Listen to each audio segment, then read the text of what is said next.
Well, that was very quick. Over the weekend, Judge Chutkan, the federal judge in the Washington, D.C. criminal case against Donald Trump, issued an order denying one of the remaining pending motions that had been filed by Donald Trump, and she requested that the parties brief the issue of how everybody should proceed forthwith in light of the Supreme Court's absolute immunity ruling. Basically, under the statute, the case was sent back from the Supreme Court officially to the district court on Friday. And on Saturday, she issued an order in no time we will discuss. Going back to what's happening in the Manhattan criminal case where Donald Trump was convicted on the 34 separate felony counts. Lots of developments there this week. Donald Trump lost his attempt to try to remove the remaining aspects of the gag order that's still in place until such time as the sentencing takes place. Donald Trump wants to be able to attack the judge's daughter really badly, and he wants to attack the family members of the district attorney's office. That's essentially all that remains from the gag order. And the appellate division was like, dude, you've been convicted. You're a felon. The proceeding is still taking place. Sentencing isn't over. There's no basis for us to remove this gag order. Go away. Also, Donald Trump then filed a recusal motion for the third time against the presiding judge in the case where he was already convicted against Justice Merchan. And Trump's arguing, well, now that Vice President Kamala Harris is the presumptive Democratic nominee, somehow that relates to you, Justice Merchan, needing to recuse yourself. The district attorney's office responded, this is vexatious. This is frivolous. He's done this 2 other times where he has lost already. Just reject it, Judge. We'll talk about that. Let's also talk about President Biden rolling out Supreme Court reform, term limits, ethics guidelines, and no absolute presidential immunity. It's big. It's important. The Republicans are against it, but seems pretty common sense to me. Michael Popok, I want to talk about that. And let's also talk about Donald Trump's lame excuse why he claims he can't debate Vice President Kamala Harris. He's the guy who said anywhere, anytime, any place. And now he's saying a specific time in my safe space, please. I need my blankie. I only want to do it on Fox. Donald Trump claiming that there's a conflict of interest because he sued George Stephanopoulos and he sued ABC, even though he sued them many months ago before he agreed to do the debate. But Michael Popok, isn't this just so Donald Trump? Sue everybody, then use the litigation as basically a pretext to whine and just kind of make excuses. Donald Trump is perhaps the most vexatious litigant in the history of the United States. And as a plaintiff, his record is almost all losses. Michael Popok, how are you doing on this weekend? I'm doing great, Ben. It's so great to see you. When I heard you list his any place, any time debate, I guess he left out anyone, because the one he doesn't want to debate is going to be the nominee and likely Madam President Kamala Harris. Certainly doesn't want to get on the stage, and because everything that he's about just gets magnified standing next to Kamala Harris. It's not just prosecutor versus felon.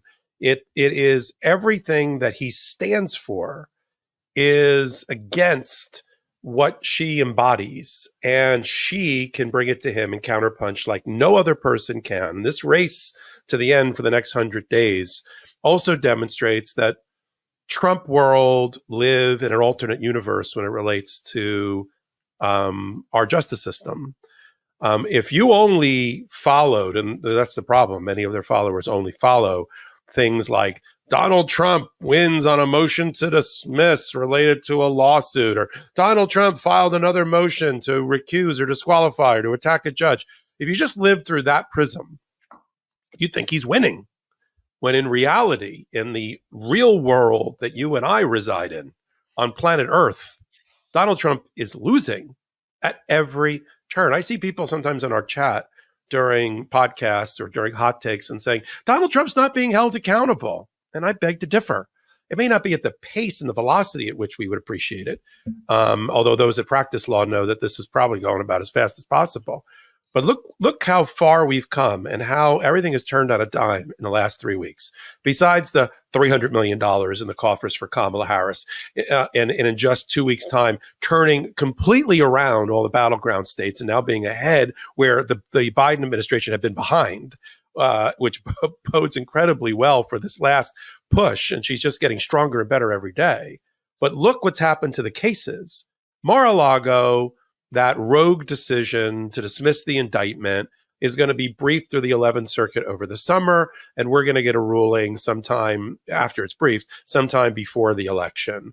The 34-count felony conviction we're going to talk about today in New York, that's going to survive multiple attempts to either attack the trial judge or take it up on appeal. We already have one decision from an important appellate court, one that I'm a member of, the First Department in New York, on the gag order. He's going to lose. We're going to talk about that. He's going to lose all of that as well. And then you've got the 34 count's going to stand. And then you've got Judge Chutkan. No, as I said in a hot take, no sweeter words have been said recently than the follow, besides Kamala Harris becoming the candidate, is the court has regained jurisdiction over this case, the first line of her order.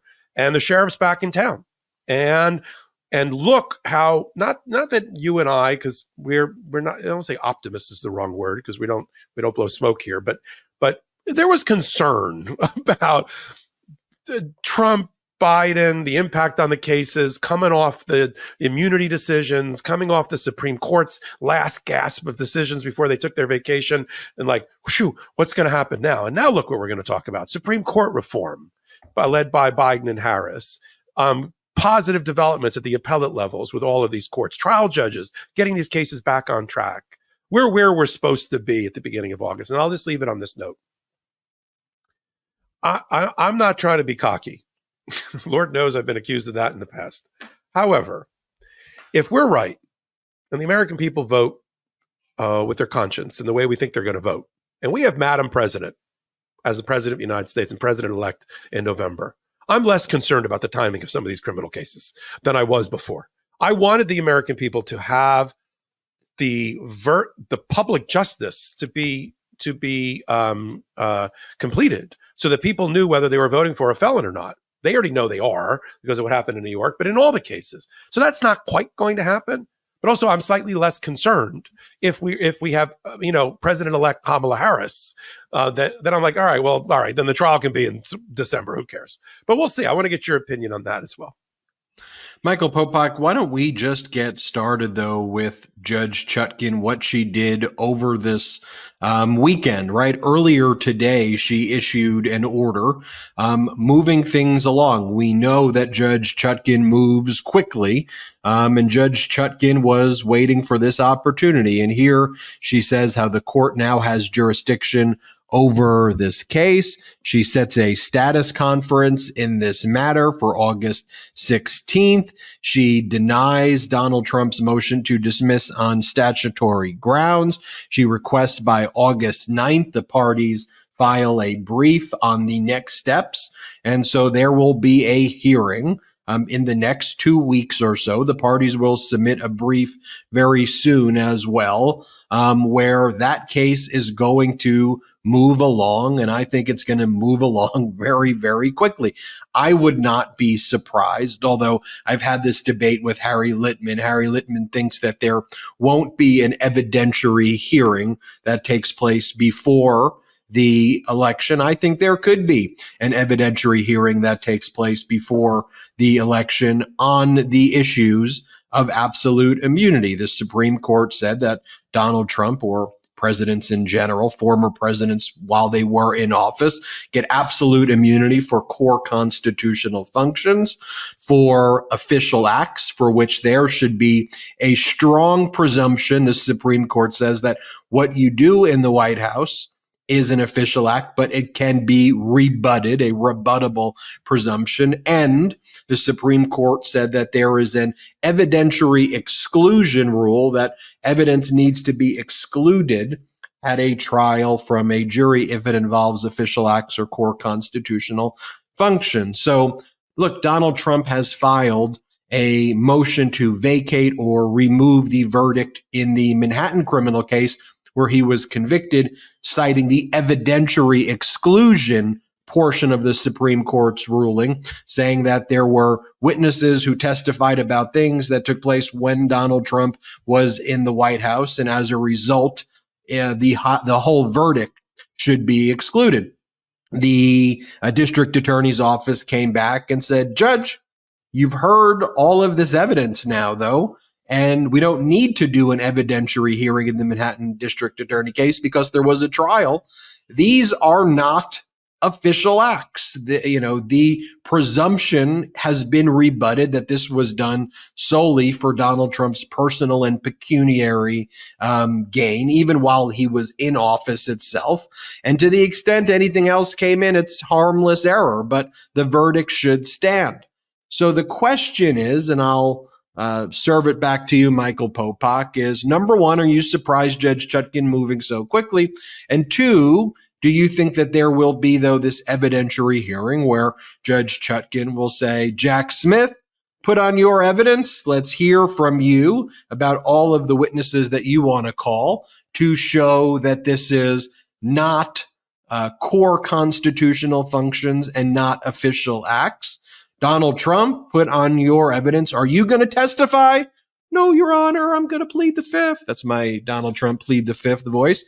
And what I think Jack Smith makes his argument on is essentially Blasingame interposed into this context of criminal cases, right? Blasingame, in the civil context of absolute immunity, said that, look, Trump's conduct involved campaigning on January 6th. It involved his attempt to overthrow a free and fair election. Donald Trump's lawsuits were filed not as Donald Trump in an official capacity, but Donald Trump running for office in 2020. So use the Blasingame, this was campaigning line of argumentation. Take that, put that front and center in an evidentiary hearing before Judge Tanya Chutkan. Michael Popok, call in Mark Meadows, right? Call in people like that. Call in the vice president. Establish that this was campaigning. Boom. And you make this you get a powerful mini trial too before the election. What say you? Well, in the Littman v. Meiselas case, I have a feeling I'm going to side closer to Meiselas than Littman, but let me give you I think, and you and I usually see eye to eye on procedural things, but let me do it this way. I'll back into it, but I'll certainly answer the question. We are watching, as we've always said, a seasoned trial judge who'd been a seasoned trial lawyer handling things soberly in her courtroom. This is why we get very quickly, the prediction wasn't that hard, that she had 27 or 30 days from when the mandate from the July 1 immunity decision came out to reconvene the case after the D.C. Court of Appeals gave her a further mandate. I said it was going to be August 2nd, recognizing that she had already announced she was on vacation on August 5th, which is why she issued the order before the vacation and set a status conference for after the vacation. And while she was at it, there's about 4 different motions on the docket at various times that were filed that were a pin was stuck in all of them, and they were put on ice while the immunity decision was being worked its way through the trial judge and then the DC Court of Appeals first level appeal and then the Supreme Court. And that took like a year. So there was things on the docket since like October that she just ruled on against Donald Trump without prejudice. We'll explain that. We'll do a little Patreon breakout session here for teaching the law. So she went through and she said, what can I decide on like right now that I can that impacts also interfaces with my ultimate decision that I've been charged with, or ultimate requirement that I map onto the indictment as it exists, the immunity decision, and then do like a waterfall, run it through the immunity decision and see what survives. what overt acts that are in the indictment, and what counts. There's 4 counts and 1 defendant, Donald Trump. 2 for obstruction of an official proceeding, and 2 related to defrauding the United States, which has to do with the fake elector scheme and other things about the failure to transition power and the clinging to power, right? Interfering with the peaceful transition. So she's been charged by the Supreme Court, her bosses, to do 2 things. Look at the indictment and see if anything survives in it under what you've outlined in when you open the piece about is there anything that's absolute immunity, core constitutional function of the president that's been alleged as part of the indictment? Is there anything that is rebuttable immunity, meaning it's the blasting game, official conduct stretched to its outer boundaries, president wearing the president hat for any of these things, yet it's rebuttable. The prosecutors can rebut that presumption of immunity, although the Supreme Court didn't really tell them how. And then lastly, things that fall into that little small bucket that they left over, which is unofficial / private conduct that enjoys no immunity. And she's got to go sort all this through. And that is that evidentiary hearing that you're projecting that you think will happen. And I sort of agree with you. I'll talk about the briefing that would lead to that in a minute. So she's got to do all that. And then in a footnote, they said, while you're at it, like you don't have enough to do. Why don't you also figure out if 2 of those counts survive? Because there was a companion decision a week before in which they got rid of obstruction of an official proceeding applied to most, if not all, Jan 6th insurrectionists because they didn't get their grubby little hands on the certificates, the actual counting of the certificates. And for the judges, they were like, well, you didn't actually touch the evidence, so or rip up the documents, so you can't be charged with those crimes. But they not buried, on page 7 or 8 of the decision was a little thing helpfully included, I'm sure, by Judge Sotomayor, that if you use false evidence to obstruct an official proceeding, then you can be charged with that crime. And what's the false evidence? It's the false elector certificates. It was obviously that is what's going to be argued, and I think that's what's ultimately going to have Judge Chutkan decide to have it survive. That's what she's got to do. Now let's talk about how she does it, the logistics of it, which is what you talked about. She's asking the parties on August the 9th, a week from, give or take from today, to propose to her briefing schedules and how to get these immunity issues back on track. Now, Jack Smith could, but I doubt he will, decide that he's going to re-indict Donald Trump and get rid of this indictment and start all over again. I don't see him doing that. I don't think he has to. I think he knew about the immunity possibility, the immunity decision going awry for him. Super smart, thought ahead, and has a way. I'm sure he already has the arguments and had them ready at the time he got the indictment about how he was going to have that indictment survive any type of bad decision by the United States Supreme Court, which he ultimately got. So he's going to stand on that indictment, and he's going to point out to her in his briefing. They're going to brief this. We know from past experience, Donald Trump is going to ask for a briefing schedule into 2026, at least 2025, certainly over the election, the inauguration. He doesn't want to deal with this. And Jack Smith's going to say, August is a nice time to complete briefing. Why don't we just complete all the briefing in August? And I think the judge is going to be like, well, August is a little tight. How about just after Labor Day? How about everybody gets their full briefing in and we time it out to conclude the week after Labor Day? It's something like that. And then she'll decide the oral argument / evidentiary hearing that she thinks she needs. She could go one of 2 ways. She could say, I don't need an evidentiary hearing. I'm just looking at the 4 corners of the indictment. I'm looking at the briefing that's been provided to us and my own guidance, my own research. And I'm going to say which is in and which is out and what survives and what doesn't survive. And I don't need to hear about I'm not going to put the government to their proof. However, she could also say, and this is where you come in, I want a full evidentiary hearing on this. I need to make a record. The Supreme Court's up my backside. They've told me I didn't do it right the first time. They told me that I was remiss. This is my version, the artist rendering of Judge Chutkan. I was remiss in not handling this at the outset and not putting the government to their proof. And now I'm going to do it. And maybe I'm going to overdo it. Belt and suspenders. If she's going to be conservative, she's going to go the evidentiary hearing route after briefing. Let's assume the briefing is what I said, September.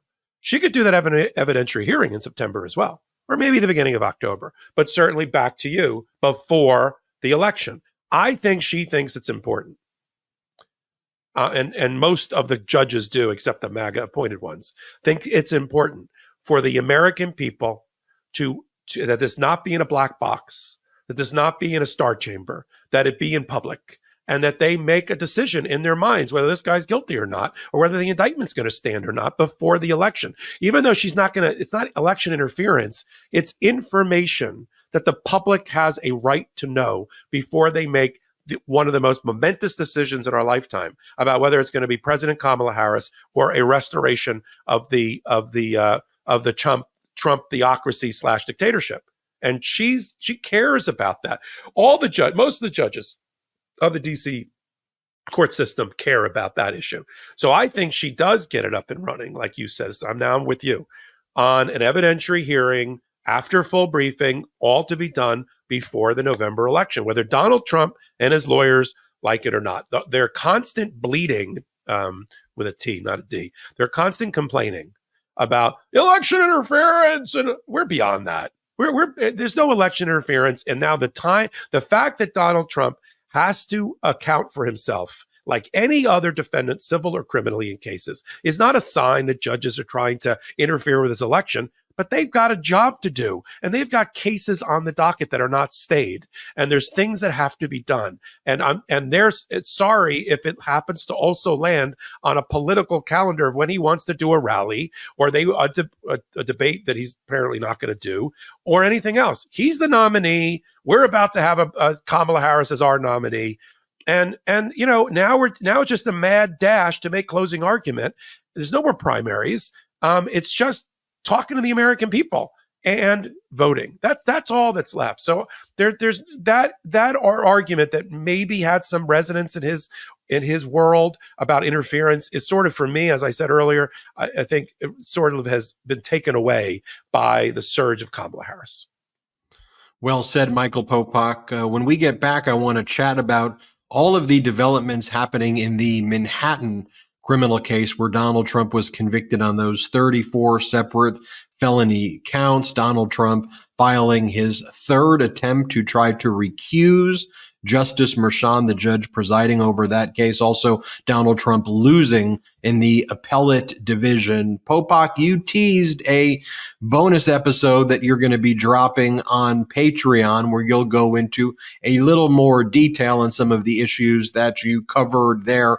For those who really want to geek out and get a lecture from Professor Michael Popok, go to patreon.com/legalaf.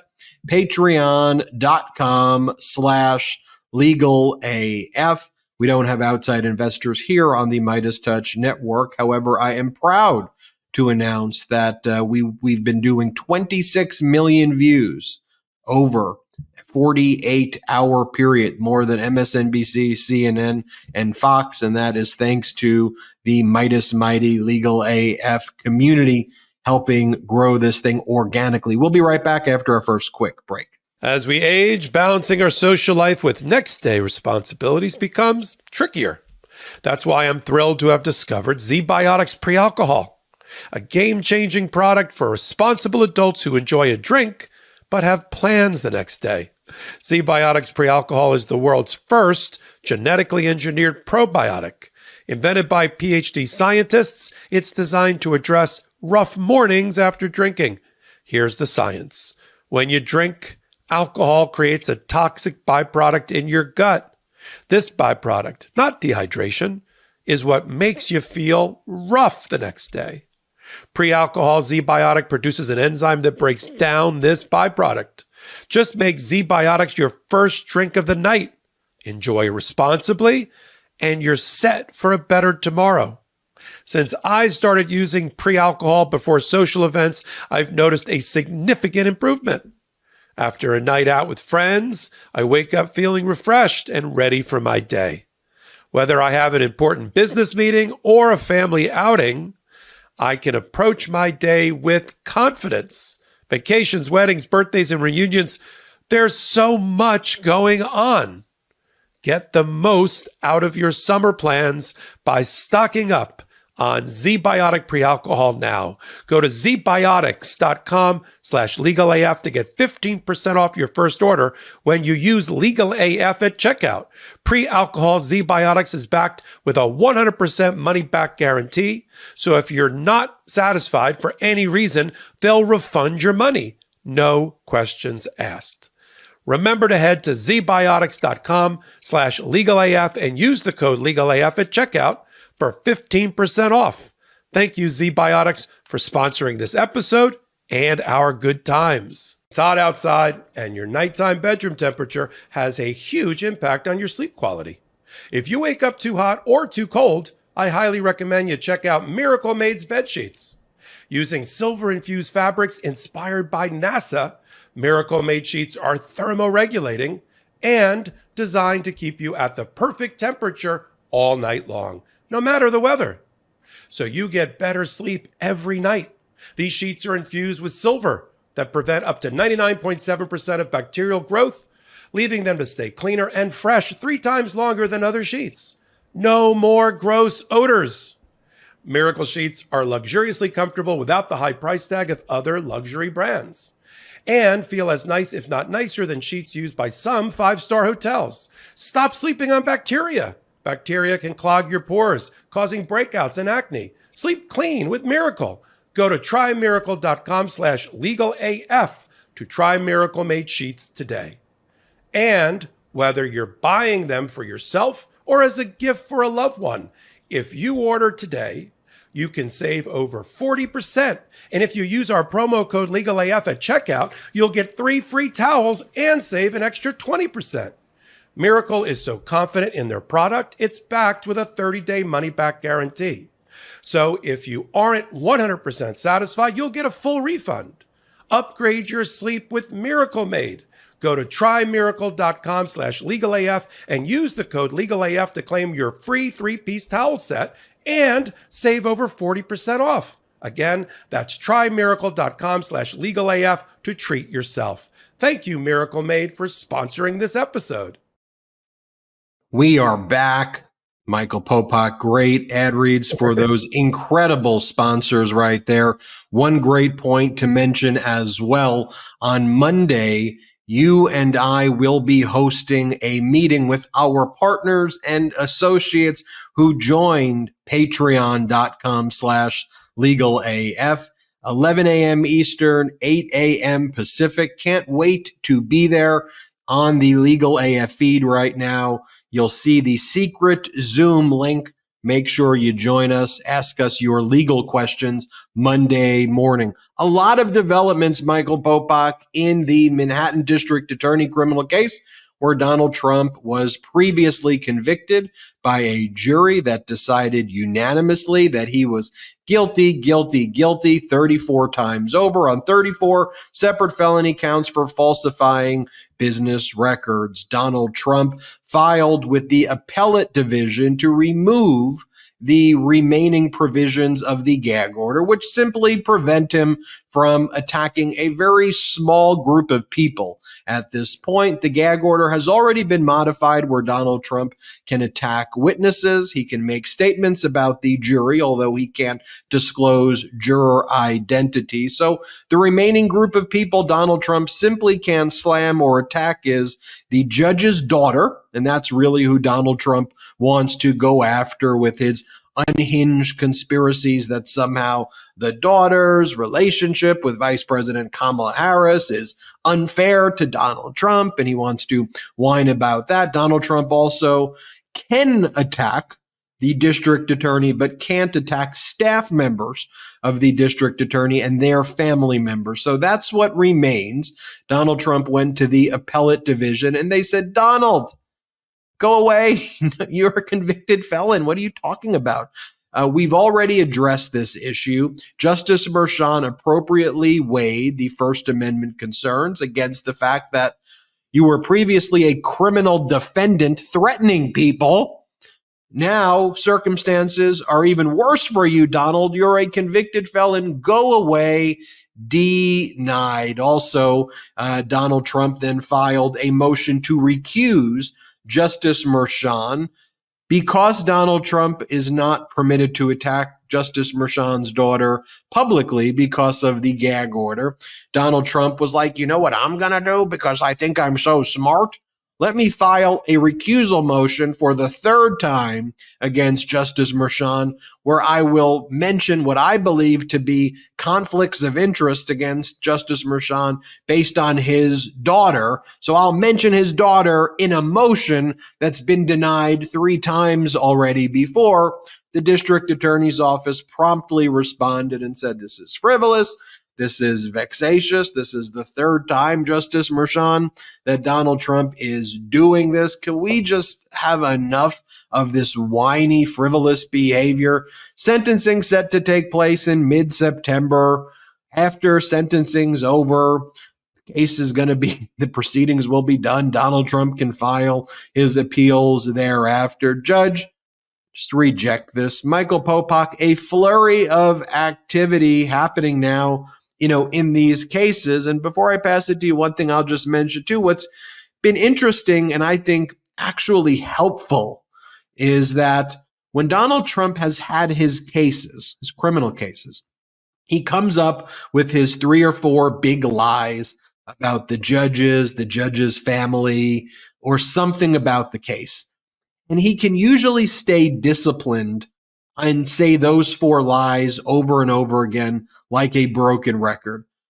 But the surge by Vice President Kamala Harris has actually coincided with a not surge, with a lull of developments in the court cases. So when Donald Trump actually has to speak to the National Association of Black Journalists or somewhere outside of his safe space, which is Fox, people hear, whoa, what are you doing?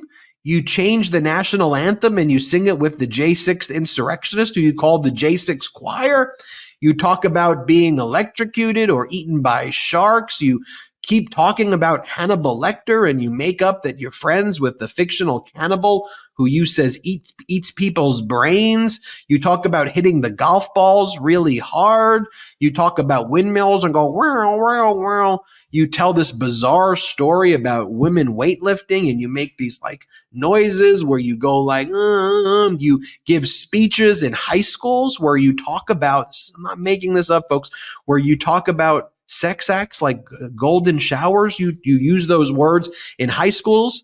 You go to churches and lead curse chants with children in churches. You go and give speeches where you call the porn star who you had sex with while your wife had just given birth a horse face and lead horse face chants. Like what? So we get to see this, I think.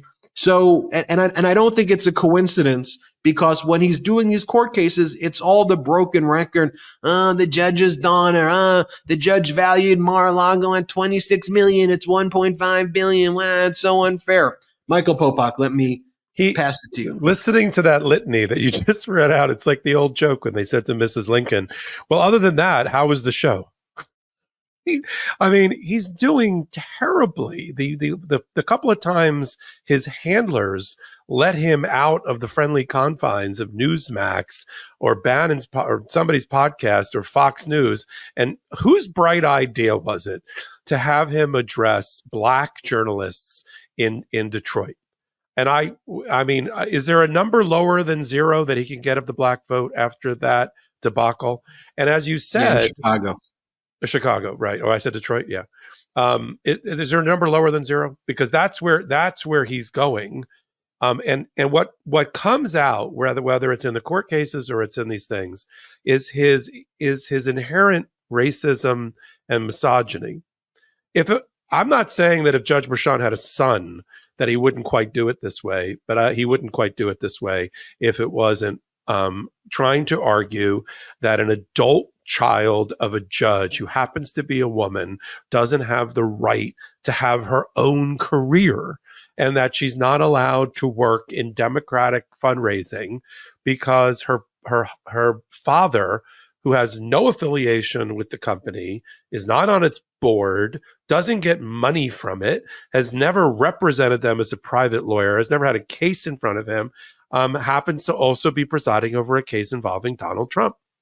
And it just shows you that now he can't even keep it together. He can't even keep that mask up long enough. His racism comes out immediately in interviews, hard-hitting, sure, justifiably hard-hitting by Black journalists, comes out there. And what's happening with Kamala Harris is her very existence in candidacy is driving him mad. And it is pressuring all of these character flaws and racism and misogyny is all coming to a head with this candidate. Like we could not have developed Kamala Harris better in a lab to go after, it's like weird science, to go after Donald Trump and trigger him about all of these things. And so you're right, Ben, because there's very little kind of going on in the court cases. I mean, we're reporting on them, but where he can act out, like no more press conferences, impromptu, in front of those bicycle racks, in front of a ongoing proceeding. He doesn't have those. Even Judge Chutkan, in the order that she just issued, said, yeah, we're having a hearing on the 16th. You don't have to go, Trump. Like she literally said, you don't need to be there. So he doesn't have the outlets that he needs. That's why he's got to file these ridiculous lawsuits against ABC News, where he knew or should have known was going to be handling one of the debates, go after the Pulitzer Prize board, go after the judge for the fourth or fifth time. And the warning here, Trump is, because he's a criminal defendant in some of these cases, he doesn't get sanctioned for making these files. You know who gets in trouble? And you know who throws away their careers? His lawyers. Jeffrey Clark, who, if Donald Trump were to ever get restored to the White House, would be back in the Department of Justice, maybe as an attorney general. He's about to lose his law license for his role in obstructing the peaceful transfer of power when he was the number 4 or 5 in the Department of Justice and the acting attorney general for Donald Trump. That he might have thought he was doing his client's bidding, but the DC bar thinks he should be disbarred. And so, and Rudy Giuliani and Sidney Powell and Jenna Ellis and all the other lawyers. So this current crop of lawyers for Donald Trump that thinks somehow they're going to avoid that fate of losing their law licenses for filing frivolous things. Alina Habba, here's a prediction. We'll make this a time capsule. Alina Habba will be sanctioned by some bar association, bar grievance committee at some point for the things that she does and she says for Donald Trump. I have no doubt about that. I'm actually shocked it hasn't happened already. And the other lawyers that are representing him, like Todd Blanche and this and that, they are on thin ice with most of the things that they've been doing. So let me just end it this way. Practicing in New York, I feel pretty confident about this. Judge Merchan is going to deny another motion for recusal, and he'll lecture the lawyers and warn them for having filed this with no new information and having now been rejected 3 times. And he may even make a referral. He could make a referral, although I don't think he's going to the grievance committee about the lawyers handling these cases. The First Department Court of Appeals, First Department in New York, which is the first level of appeals that sits in Manhattan, is going to reject, as they just rejected the gag order attempt to get rid of the gag order, is going to reject any appeal that comes off of the 34 count felony conviction as soon as it gets to them. And then it'll wend its way to the Court of Appeals for New York. And we just have to track it. But you're right. What we're watching is Donald Trump's frustration and acting out against a superior candidate in Kamala Harris, and him having very few avenues to rattle his shiny objects and get attention. That's why we keep getting this broken record of the same old thing over and over again, so he can use it to point to how he's being maligned by the court system and by the media, and please help me. And I'll just leave it on this. This works to activate and motivate your base. Okay? But your base and each individual voter can only vote once. You need to make new voters if you're a Republican candidate in order to overcome the electoral advantages of the Democrats and overcome what Joe Biden did 4 years ago in a 7 million popular vote electoral advantage, and then state by state.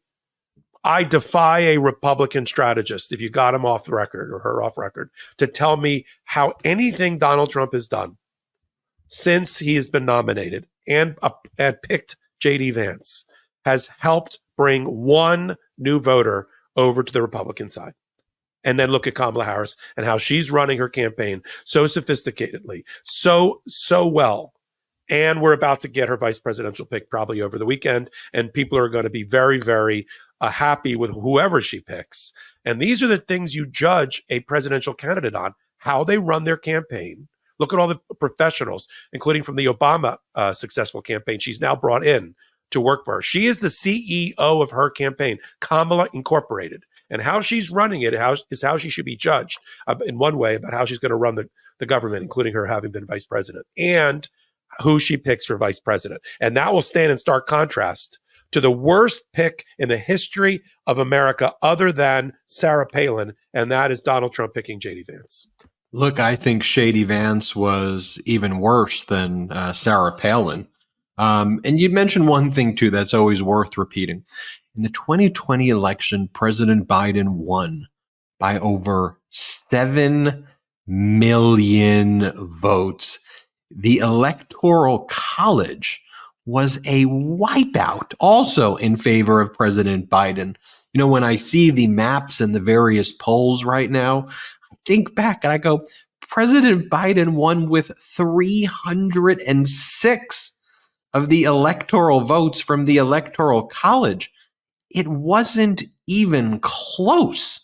And so when we talk about all of the heinous acts Donald Trump committed to try to overthrow the results of the 2020 election, when we see how the Republican Party has gone full MAGA, and in 2024 they want to whine about the 2020 election, and I reflect back to 2000 when there actually was a very, very close election where there was a lot of issues. And Michael Popok, you were in Florida at that time. You were actively involved in supporting democracy and supporting the Gore campaign. But there, what we had was a few hundred hanging chads, and whether the perforation was fully to be counted or not. That is simply not what happened in 2020. Trump got wiped out. And the fact that they then went to, there are secret satellite dishes that are connected from bunkers in Italy that somehow deal with Hugo Chavez coming back from the dead and transporting bamboo from China. And the fact that a major political party, the Republican Party, went full MAGA, pushed out mainstream Republicans and embraced this ridiculousness in something that wasn't close. We need to just say that in simple terms. And in 2024, they're running on whining about 2020. That tells you everything you need to know. And that shouldn't be a Democratic position or a Republican. That should just be a common sense position. And then when they go, there's no way that Joe Biden got 81 million. There's no way that could happen. That's not an argument. You went in front of various judges. You lost over and over again. And now, though, the right wing has Trump judges on the Supreme Court who now said, you know what? Dictatorship. Let's just do dictatorship. Absolute immunity. We'll have one of our Supreme Court justices, Clarence Thomas, just be bribed millions of dollars, and y'all can know about it. But what are you going to do? President Biden has a plan. I want to talk about that plan when we come back from our last break of the show. President Biden's Supreme Court reforms. I want to remind everybody about our Patreon Zoom meeting on Monday. If you want to meet Michael Popok, ask him your legal questions and get other updates, other lectures, go to patreon.com/legalaf. Patreon.com/legalaf. We don't have outside investors here at the Midas Touch Network. So one of the ways we build this platform is with your support. And get this, with your support. More views than Fox, CNN, and MSNBC on digital. 26 million views every 48 hours, making the Midas Touch Network the #1 of all YouTube across all categories. Although there was a few days this past week where the Olympics edged us out by so slight an amount. We'll be right back after our last quick break. Have you heard about NAD+? It's one of the most important molecules in the human body to age well. NAD+ helps promote cellular energy, maintain healthy DNA, detect nutrients efficiently, supports detoxification, and supports your cellular health. Simply put, keeping your NAD+ levels high is vital to helping the body feel youthful. But did you know NAD+ levels plummet with age? So by age 50, most people's NAD+ levels are only half of what they were at age 20. Luckily, science has discovered a way to boost your NAD+ levels up to 50%, and it's called Qualia NAD+, a groundbreaking supplement from Qualia. The reason so many health experts use Qualia themselves, and the reason I'm proud to have them sponsor this podcast, is you're simply not going to find more carefully researched, life-changing nutritional formulas, especially for aging well. Qualia NAD Plus is a supplement that includes ingredients called NAD Plus precursors that your body can convert into NAD Plus to boost your levels up to 50%. Qualia NAD Plus is a clinically tested and naturopathic doctor formulated. Look, I want to feel 30 when I'm 58. That's why I'm staying at the cutting edge of aging research. And boosting my NAD Plus levels with Qualia NAD Plus is taking a huge part of how well I age and putting it in my control. After just a month on Qualia NAD Plus, I'm feeling support and vitality return that I haven't felt in years. To boost your NAD Plus levels up to 50%, go to qualialife.com/truth. for up to 50% off and use code TRUTH at checkout for an additional 15% off. That's qualialife.com/truth for an extra 15% off your purchase. Thanks, Qualia, for sponsoring today's episode. What kind of night is it? Is it a single, a double, a triple? I'm not talking about alcohol. I'm talking about Sol's out-of-office microdose THC gummies in 3 strengths. Plus no hangover. Out-of-office gummies come in 1.5 milligram, 3 milligram, and 6 milligram doses, and 3 delicious flavors. We love them for clearing your inbox, winding down after work, or listening to your favorite podcast like Legal AF, or heading out to a party. Raise your gummies, not your glasses. This podcast is sponsored by Sol. Sol's new out-of-office gummies are perfectly microdosed with hemp-derived THC and CBD to give any day that chillin' on the beach vibe. Did you know you can now buy hemp-derived THC products in all 50 states? So how can Sol send you THC products no matter where in the U.S. you live? Because of the 2018 Farm Bill, hemp-derived THC is now legal and accessible nationwide. Out-of-office gummies gives you that warm, fuzzy, euphoric microdose feeling without sending you to the moon. The Sol team suggests you start by eating half to 1 gummy, then wait 45 minutes to 1 hour to start feeling the effects. Micro doses of THC keep me feeling good without the anxious thoughts. And that's not all Sol's got.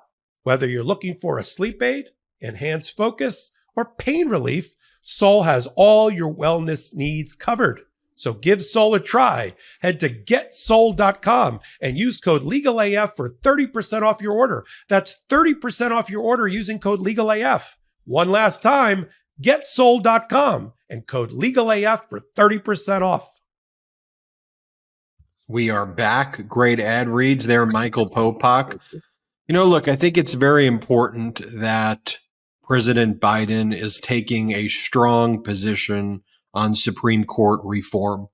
I think that the overwhelming majority of American people support reforming the Supreme Court and recognize that the constituency of the Supreme Court and what they are doing, taking away our freedoms, is just simply not reflective of the American population. It is reflective of a Frankensteinian right-wing agenda of a federalist society and of, these right-wing zealots who have generationally worked to create a system where they hold back the pendulum of progress through these ridiculous and frankly despicable rulings, taking away our freedoms. They took away the woman's right to reproductive freedom. They took away Roe v. Wade. They overturned precedent after they all sat there and gave testimony saying that they were not going to do that. They lied under oath. They've taken away the separation of church and state and removed the decades-long Lemon test. They've taken away decades-long precedent regarding the ability of agencies to deal with things like securities fraud and environmental regulation. They've gutted the Civil Rights Act. They've gutted the Voting Act. They've gutted what remained of affirmative action. They've gutted everything that really was at the core of, you know, this big, beautiful, but messy place that is America, with these freedoms that we cherished and perhaps to some extent even took for granted they would always be there. And instead, they've also put in place a regime where bump stocks can proliferate, where the test of whether a gun restriction is allowed is some arbitrary view towards what would the founders say, despite the fact that there were no AR-15s there. And unless the founders would have prohibited things that didn't even exist, then they can't be regulated, which creates a test to allow the rampant proliferation of guns. So when you actually talk about issues, America actually isn't very divided, but there are points, viruses within our system that divides us. One is corporate media and right-wing propaganda. Corporate media both sides the issues. Right-wing propaganda just spews lies and hate, and they want us to be divided, talking about things like an Algerian fight against an Italian fighter in the Olympics, and how the Olympics should regulate itself, and somehow that should become an issue in the presidential election. Don't forget, Fox is the one that lies about Democrats are coming for your dishwasher. Somehow Mr. Potato Head has gone woke. Apparently to them, Algeria, where it's illegal to be gay, that they've gone woke also, apparently. I mean, watching this whole bizarre wokey thing on an international stage, you wonder what the world thinks about the United States of America and how mad it's gotten. But when you focus on the issues, on gun control, on climate, on women's reproductive rights, on a living wage, on protecting Social Security, on expanding healthcare. You go through the list on equality, on LGBTQ plus rights. Americans generally are in agreement on these issues, about 70%. Yet you have these rights being gutted and eroded, and Americans being pit against Americans. The part that we focus on here, although the Midas touch focuses on the other aspects, here it's the intersection of law and politics. The Supreme Court's decision-making running counter to the will of we the people is a problem, and President Biden is saying we need to reform that. Michael Popok, tell us about the reforms and tell us, what happens next. And ultimately, I think it's going to come down to the election, but people need to know that what's really at stake also is the Supreme Court. Yeah, what we're watching is patriots coming together of all different parties and colors to defend democracy, all before our very eyes. It's a process. If people were wondering what President Biden was going to do for the last 6 months, getting and freeing hostages using his longstanding diplomatic and NATO relationships to accomplish that is a good start. He's going to address the war that was brought to the door of Israel. He's going to focus on Supreme Court reform. There's a lot to do for a very vibrant and focused and dedicated president like Joe Biden and that ball will be carried by Madam President Kamala Harris, who's in support, because this is the Biden-Harris administration, always was and always will be. And now will just be the Harris fill in the blank. We'll know over the weekend likely who our vice president's going to be. And what they're going to do, the two moments that kind of came together, the collision of two worlds that came together, is you got Judge Ludig, who I'm going to be interviewing for Midas Touch and Legal AF next week, who is leading an American Bar Association initiative to have lawyers of every party and no party join together to protect democracy and at the polls. Now, I've been involved as a lawyer for the Democratic Party in election, in precincts, as a poll watcher, in courts, and I've done that, and I'll continue to do that, and I'll be doing that again down in Florida come the November 5th election on behalf of the Democrats. But Judge Ludig's initiative is broader than that. Talks about having, and he's a Republican, he's a conservative, and he's a federalist, but has decided that his patriotism and his love of country and his love of the Constitution and what he's watching with his eyes happen at the United States Supreme Court, he can't stand on the side. He can't be on the sideline. And he's got to lead that initiative. At the same time, we've seen the evolution of President Biden. President Biden, a year ago, impaneled a blue ribbon panel to get together and make recommendations about what should be done about the Supreme Court before we got all these terrible decisions, just off of the Dobbs decision 2 years ago, so to speak, reversing a constitutional right for a woman to choose and have reproductive rights and be equal to a man in this society. That panel came back with a bunch of recommendations.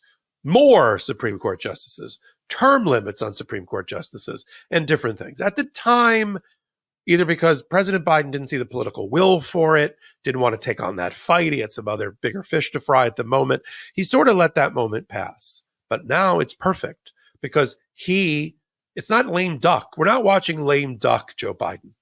We're watching unshackled Joe Biden. Joe Biden doesn't have to worry about getting reelected Joe Biden.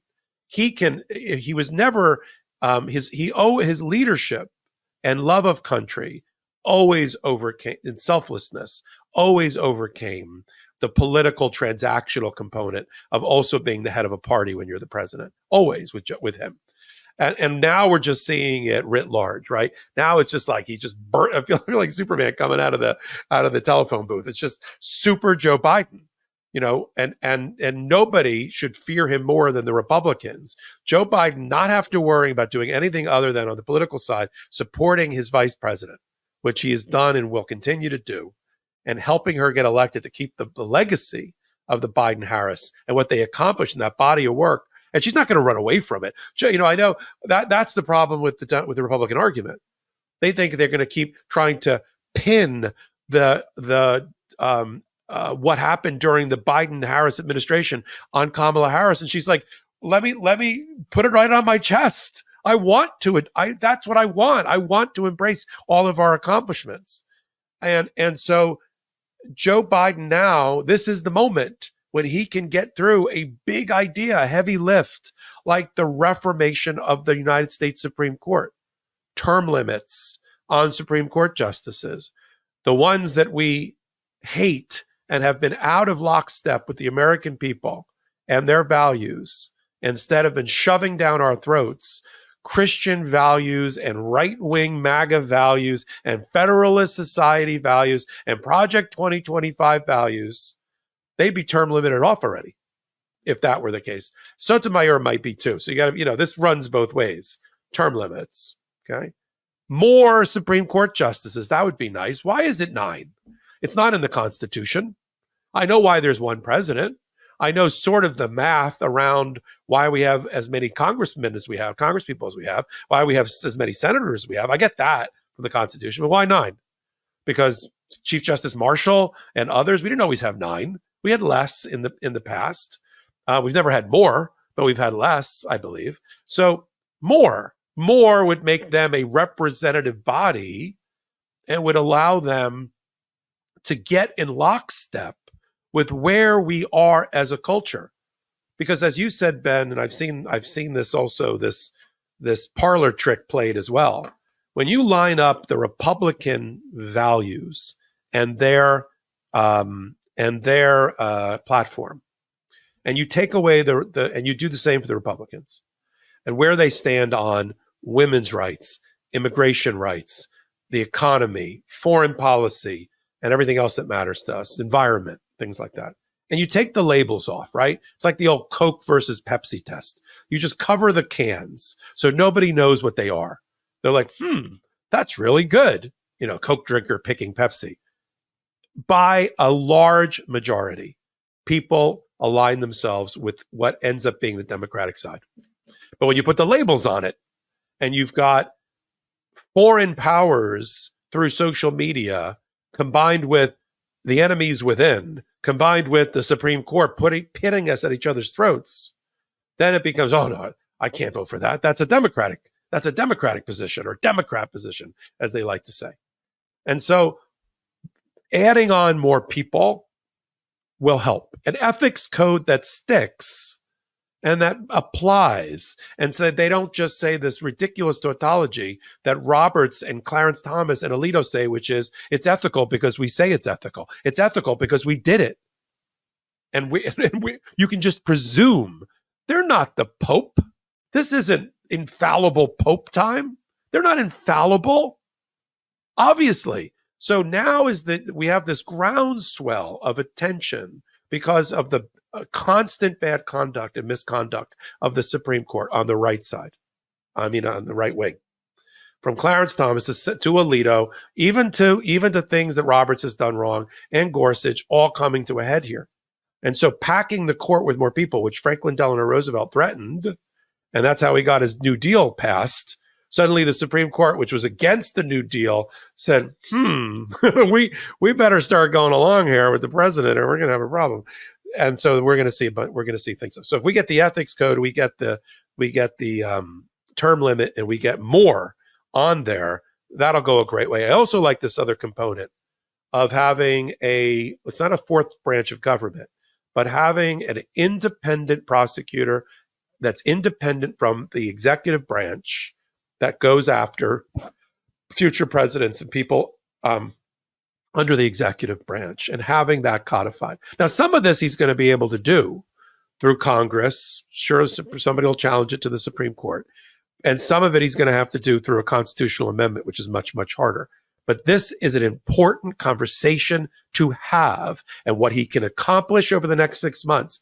And if he can't accomplish it, he will lay the groundwork and the blueprint for it. And Kamala Harris has already announced that she supports this. This was developed with her consultation, and she will make it a centerpiece of her own campaign. The Supreme Court, as Elizabeth Warren recently said, is on the ballot. Just like women's rights are on the ballot, reproductive rights are on the ballot. That's all on the ballot. And that is great for the Democrats, because it makes people get off the couch and vote. I'll leave it on this, Ben. One of the greatest accomplishments already of Kamala Harris is that she has excited the base in such a way that already 30% in polling, 30% more of major components of the Democratic alliance that's necessary to win an election, have said they're more likely to vote now because of Kamala Harris and for Kamala Harris than before. That means Gen Z. That means other young voters. That means Black and brown voters and women voters. And I'm not saying they weren't going to support Joe Biden at the end of the day, but they are happily, enthusiastically going to be supporting and trying for us, so that you and I in November are talking about Madam-elect President Kamala Harris. One of the things I noticed right away, and everyone should be focused on this, when President Biden and Vice President Kamala Harris brought the wrongfully detained prisoners back from Russia in a prison swap, what was the very first thing that Fox did? Do you think they covered that? No. What did they cover? What I said before, the Algerian fighter versus the Italian fighter, and they tried to create a culture war issue to divide us against each other. Why are they doing that? Because that's all they have. All they have are these culture wars to pit us against each other. And what we have to do is recognize that and let others know who can fall in that bubble of culture wars, that all of that is a ploy to get those people to vote against their own interests. We as voters should be a little bit selfish in the sense of what's good for me, what's good for my family, what's good for my community, what's good for my state, what's good for my country, what's good for my world. Trust me, that's what these billionaires and decamillionaires are focused on. And they are trying to feed people these issues to pit them against each other, to trick them into voting against their own interests. So ultimately, the billionaires and decamillionaires can bribe their Supreme Court justices and stack the court and get all of these immunities and exemptions and no agency regulations so they can be free to do what they want to do, cut corners, get extra benefits, and try to screw the rest of us over. We have to recognize that that's the hustle, and that hustle is often used through poison pills at the intersection of law and politics. So we have to see their poison pills, and we, the people, have to be the antidote. And that's the key thing that we try to discuss here on the Midas Touch Network and on Legal AF. Let's empower this whole community with the knowledge to be the antidote to fight back against the right wing's poison pills that they're trying to continue to kind of slip in for their own benefit and to our detriment, to we the people's detriment. Want to thank everybody for watching this weekend's episode of Legal AF. Reminder, Monday morning, we will be having a Zoom meeting. If you ever wanted to meet Michael Popok or me, but I know you really want to meet Michael Popok. You've seen enough of me. We're doing a partner and associate meeting. You have to sign up at patreon.com/legalaf. We don't have outside investors, so it is a kind of fun way to help support the growth of this independent media platform. Patreon.com/legalaf. Sign up right now. On the feed, there is the link where Michael Popok and I will be taking your questions. We are thrilled to meet you, to see you on Monday morning. Again, at 11 Eastern, 8 Pacific. We will see you there on Monday. Store.midastouch.com is crushing it also. Lots of great Kamala gear, lots of great Legal AF gear. Store.midastouch.com, setting records on the merch part of the site as well. Store.midastouch.com. Popok, love spending the weekend with you. Legal AFers, love spending the weekend, especially with you. Thank you, everybody. We'll see you next weekend on Legal AF. Shout out to the Midas Mike.